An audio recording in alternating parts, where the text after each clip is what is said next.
Hey Genderqueer Chat, it's Matt. Sorry, running a bit late this week, so kind of encroaching on Ricky's Thursday territory. So, hi Ricky, hope you don't mind me sharing your allotted day with you.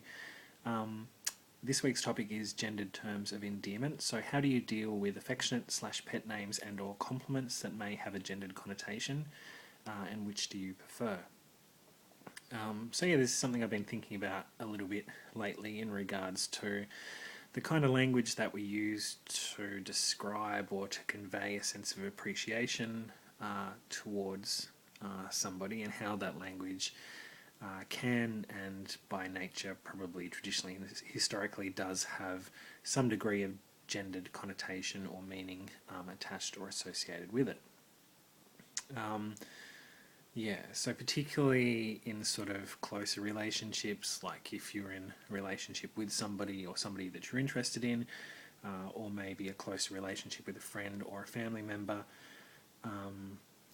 there's obviously a lot more leeway of terminology and descriptive words, and more occasions to use them, and probably more opportunities for them to be taken the wrong way.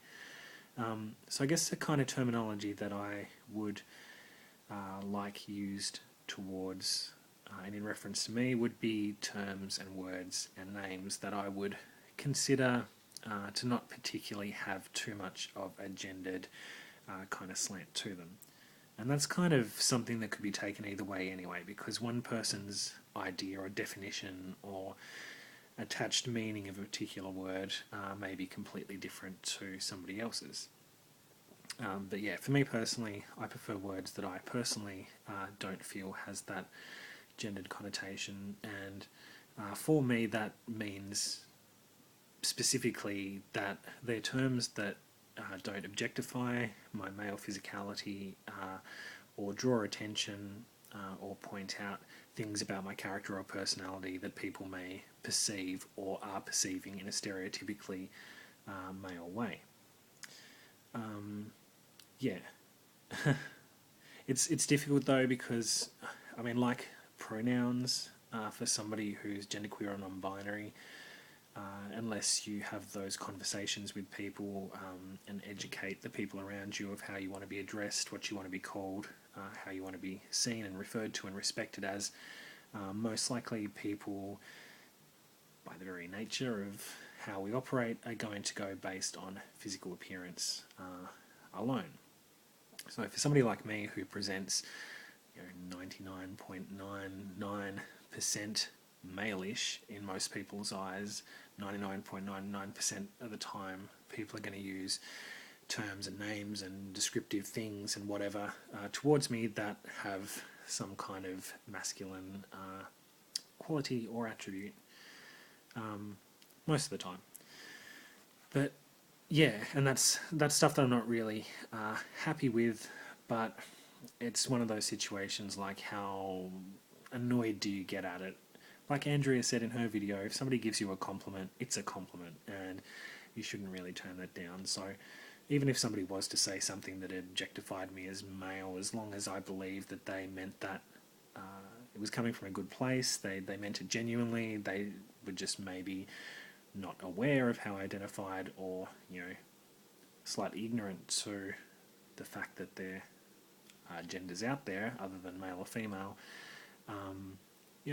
it would be okay. If it was something that was kind of repetitive, or I didn't believe that it was coming from necessarily the best place, and really I'm referring to like just things people say, how like people will say things and give people compliments, but it's not particularly genuine, it's not sort of in context or in place, it's just people use words and say things, and I can't think of an example, but yeah, people just say shit, and and those sort of things are more grating because they're that kind of repetitive, stereotypical ignorance, I guess, as opposed to somebody genuinely trying to say something nice about you, but just not understanding that you're not necessarily how they perceive you to be, and you haven't had that conversation with them, so they don't know. Yeah, that was a long-winded way of saying I don't like male stuff. Yeah. So yeah, gender-neutral kind of terms, compliments, pet names would suit me. better. And, if people use terms towards me that I believed were usually traditionally intended more for female body type people, like, I'd accept those as well. That would kind of be neat and would make me happy. But most of the time I would appreciate it if people use terms that either didn't have that strict gender connotation, or terms that are describing something other than just your physicality, which I guess is something I've been thinking about recently in regards to words that have traditionally or historically been used towards female body type people, which now seem to, I don't know, in my opinion, address more of a broader quality or attribute of a person, and can be used legitimately for both genders, as opposed to objectifying the physical characteristics of a girl or a woman. So words like beautiful, gorgeous, cute, pretty, things like that.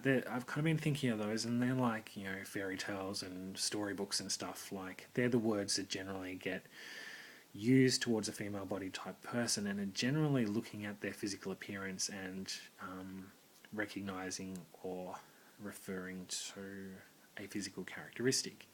But I think those terms can legitimately be used to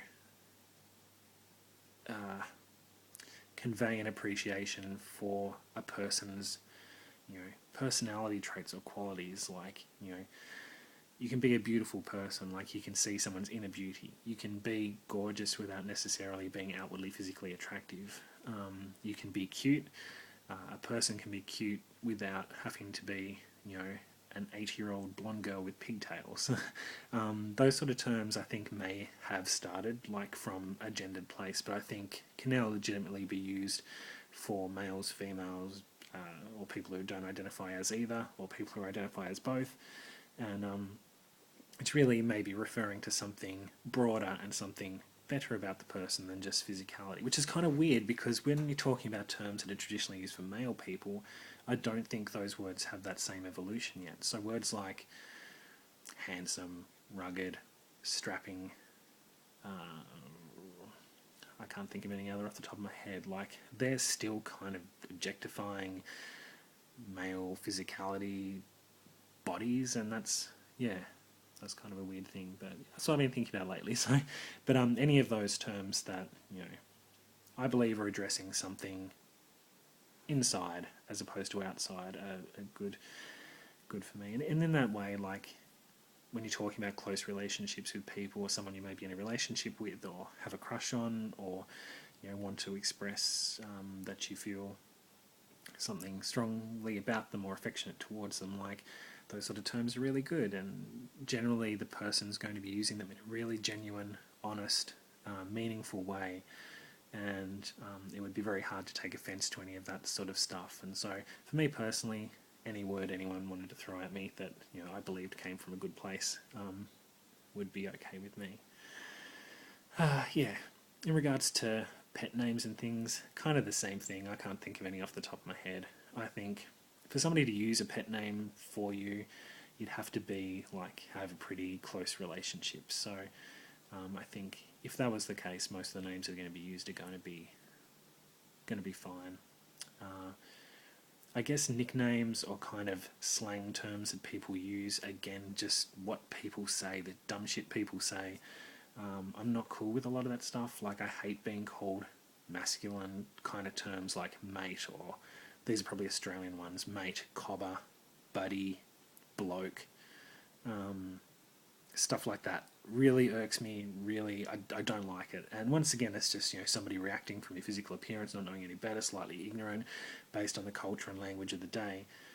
But it doesn't say a lot about me. It's not how I identify. It's not how I want to be referred to. So yeah, it does cause that kind of whatever. But for a person who knows me, knows who I identify, or is trying to convey or express something to me that is genuine and deep and wonderful, I think any term that they use is going to be okay, because I know that they'd be addressing me as a person as opposed to me as a body. And while I would prefer things that kind of validate my genderqueer or non-binary identity, words are just words, and you kind of take your own meaning and your own value from them. So if they come from the right place and from a lovely person, then they're all good. So yeah, cool. I waffled. I'm not sure if that made any sense or even answered the question, but I'll catch you next week.